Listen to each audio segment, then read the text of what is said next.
আজি ৰান্ধিলো পনীৰ ভুৰ্জি আৰু এই পনীৰ ভুৰ্জি ছোৱালীক খুৱাম বুলি লিষ্টত লিখি থৈ দিছিলো কিন্তু তাই আহোঁতে পৰিস্থিতি পৰিৱেশ ইমানেই বেছি বেয়া হ'ল তাইক একো ৰান্ধি খুৱাব নোৱাৰিলো যে কি নহওক এতিয়াতো লৰাই নেৰিব যেটো মোৰ 80K ফলোৱাৰ্ছ হ'ল 80K ফলোৱাৰ্ছৰ উপলক্ষে লৰাই ক'লে যে বাৰ খুৱাম বুলি যে লিষ্টত লিখি থৈ দিছিলা আজি পনীৰ ভুৰ্জি বনোৱা আৰু পনীৰ ভুৰ্জি বনাম বুলি এয়া পনীৰখিনি খুব ধুনীয়াকৈ গ্ৰেট কৰি লৈছো আপোনালোকে যদি খোৱা নাই এনেকৈ এবাৰ খাব মই ফেচবুকতে ভিডিওটো পাইছিলো আৰু শেয়াৰ কৰি থৈছিলো এবাৰ ৰান্ধি খালো খুব বেছি টেষ্টি হৈছিল সেই কাৰণে মই ভিডিওটো শেয়াৰ কৰি থৈছিলো ছোৱালীক খুৱাম বুলি আৰু এফালে গুটিখিনি ৰেডি কৰি লৈছো ক্যাপসিকাম বিলাহী পিয়াজ নহৰু আৰু এয়া পনীৰখিনিও গ্ৰেট কৰি লৈছো এফালে কেৰাহী পাতি দিলো দি দিলো ৰিফাইন অইল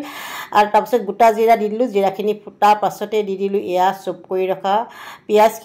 পিয়াজখিনি এতিয়া গোল্ডেন ব্ৰাউন হলৈকে ভাজিম তাৰপিছতে সৰু সৰুকৈ কাটি থোৱা নহৰুখিনি দি দিলো আপোনালোকে নহৰু দিবই নহৰু দিলে খুব বেছি টেষ্টি হয় খাবলৈ আঞ্জাখন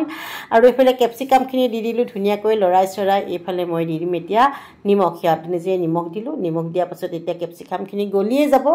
আৰু গলাৰ লগে লগে এয়া দি দিলো বিলাহী দিয়াৰ পাছত ধুনীয়াকৈ লৰালো হসাকে ইমানেই বেছি টেষ্টি হয় নহয় এফালে ৰঙা জলকীয়া গুড়া অকমান দিছো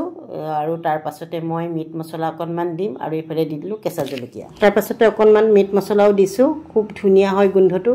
আপোনালোকে যদি এনেকৈ ৰান্ধি খোৱা নাই এবাৰ খাব আৰু হিজালৈকে মই এনেকৈ লৰাই থাকিম ঢাকুন মাৰি মাৰি হিজাম আৰু এয়া ঢাকুন মাৰি হিজোৱা পাছত অলপ হিজিয়ে গৈছে তাৰ পাছতে অকনমান মই ইয়াতে দৈ দিছো ফেটি লোৱা দৈ আপোনালোকে দৈখিনি সদায় ফেটি দিব আৰু দৈ যেতিয়া দিব নহয় সিমটো কমাই ৰাখিব নহলে দৈখিনি ফাটি যায় ছোৱালী থাকিলে মই ক্ৰীম দিলোহেতেন লৰাক অকনমান পাল মাৰি দিছো আৰু যেহেতু হি ইমান কামুৰি আছে বনাবই লাগিব বলে বাগ যিখিনি লিষ্টত ৰাখিছিলা সেইখিনি খোৱাবই লাগিব তাৰ পাছতে অকনমান মই হালধি গুড়া দিলো আকৌ অকনমান ঢাকুন মাৰি ৰাখি দিলো এয়া দেখিছেনে হিজিয়ে গৈছে গোটেই বস্তুখিনি তাৰ পাছতে মই এয়া গৰম পানী দিছো আপোনালোকে কেতিয়াও ঠাণ্ডা পানী নিদিব গৰম পানী দিব গৰম পানী দিলেহে আঞ্জাখন খুব সোৱাদ হয় খাবলৈ থুপথুপিয়া কৰিম যেহেতু মই ব্ৰেকফাষ্টৰ লগত খাম ৰুটি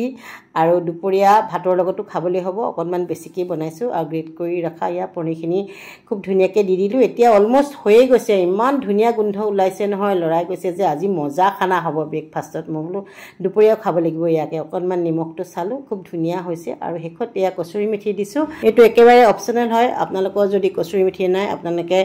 কেঁচা ধনিয়াও দিব পাৰে কেঁচা ধনিয়া দিলেও বহুত বেছি টেষ্টি হয় আৰু কৈছোৱে লৰাই টেষ্ট কৰি চালে খুব ধুনীয়া লাগিছে বুলি কৈছে খাবলৈ শেষত এয়া লৈ আহিলো ডাইনিং টেবুললৈ এতিয়া আপোনালোকক পৰিবেশন কৰি দেখুৱাৰ সময় যেটো মই একেবাৰে ভালকে নেজানো পৰিবেশন কৰিব যেতিয়া ভিডিওটো চাইছিলো ইমান ধুনীয়াকৈ পৰিবেশন কৰিছিলে নহয় দেখিয়ে খাও খাও লাগি গৈছিলে যে কি নহওক ময়ো খুব চেষ্টা কৰিছো ধুনীয়াকৈ পৰিবেশন কৰিবলৈ বুলি কেনেকুৱা লাগিছে জনাব আৰু শেষত এয়া মই প্লেটৰ ওপৰত দি দিছো ধুনীয়া লাগক বুলি ফুল তেতেলিও লগতে গুটাই লৈছো আৰু শেষত এয়া অলপ গ্ৰেট কৰি থোৱা পনীৰ গাৰ্নিশ কৰি দিছো দেখিবলৈ ধুনীয়া হ'ব বুলি খাবলৈও বহুত বেছি টেষ্টি হৈছিল আপোনালোকক পুনৰ কম এবাৰ হলো ৰান্ধি খাব আৰু কমেন্ট বক্সত জনাব কেনেকুৱা লাগিলে খাই হসকে আমাৰ বহুত বেছি খাই ভাল লাগিলে তেনেহলে আজি ভিডিওটি ইমানটা সামৰণি মাৰিছো ধন্যবাদ বাই বাই